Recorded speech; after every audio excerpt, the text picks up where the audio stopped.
So just some quick cold food notes. I decided to put these in there for anybody who's going to be working on that cold food presentation in March.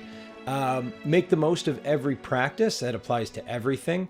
One of the things that I was taught when I was doing my first platter was, even if you hate how it lays out, even if you really aren't happy with your pieces, lay the platter out as many times as you can. Lay the platter out until your pieces are falling apart.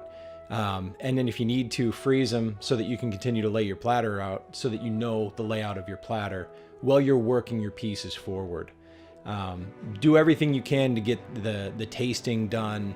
Really make the most of every practice. Store it as long as you can. I mean, there was a point when I was trying to get the layout right of a platter, and fortunately I had pieces in the freezer because I think they were probably a couple of weeks old. But while I was trying to lay it out, it helped me to go back to those pieces and lay them out while I was still developing the other terrines, or those very terrines, just later versions of it. So make the most of your work, and a lot of time and energy that goes into that. Do everything possible to get the first practice done and take feedback. I think one of the biggest things that I see with coaching clients, with technicians, with competitors, is that first version. Getting that first version done is really something that takes a lot more time than it should. I know this was a blockage for me, was trying to get that first version done. Get the first version done, get past it, evolve it, and move on. And don't aim for perfection in the beginning. Remember that edible must be delicious. This is especially relevant now with tryouts for the team being all edible garde manger. And then I would say, even with the Master Chef exam, garde manger needs to be delicious. It needs to be edible. And that's food needs to be edible. Think flavor first. That's totally relevant even with platters that aren't consumed. Think flavor first, instead of just making show work food that sounds cool and that looks technically great. You can't go wrong with highlighting flavor.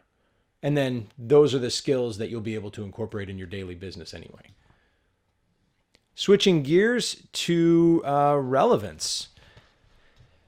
All right, being successful in competition. Actually, before we do that, part of the reason why I want to talk about relevance here is really talking about, we need to, as a culinary group, as chefs, as people who are recognized as experts in an industry, we need to get away from seeing these monstrosities on social media that are posted as great.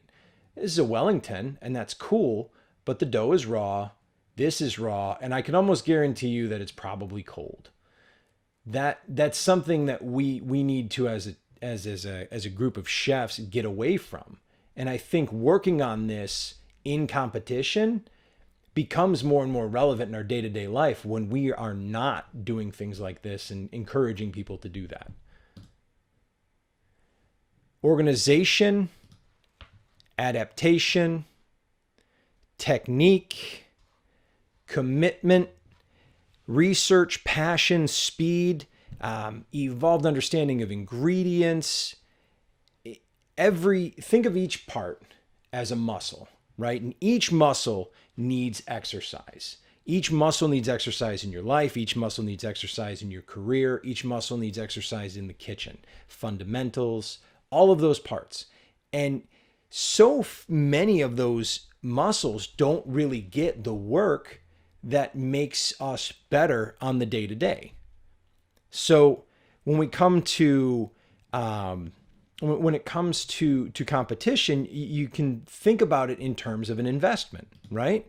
And what's the return? Well, the return on your investment of time, money, energy is strength in those muscles, in those areas, strength in organization, improved organization. It's something that you're exercising, it's something that you're working on, and it's something that you're improving. Same thing with research, same thing with passion, same thing with speed.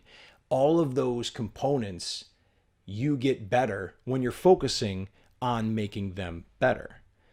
You can develop new techniques. You can create real values for your team and seeing them work, really showing them what to a project.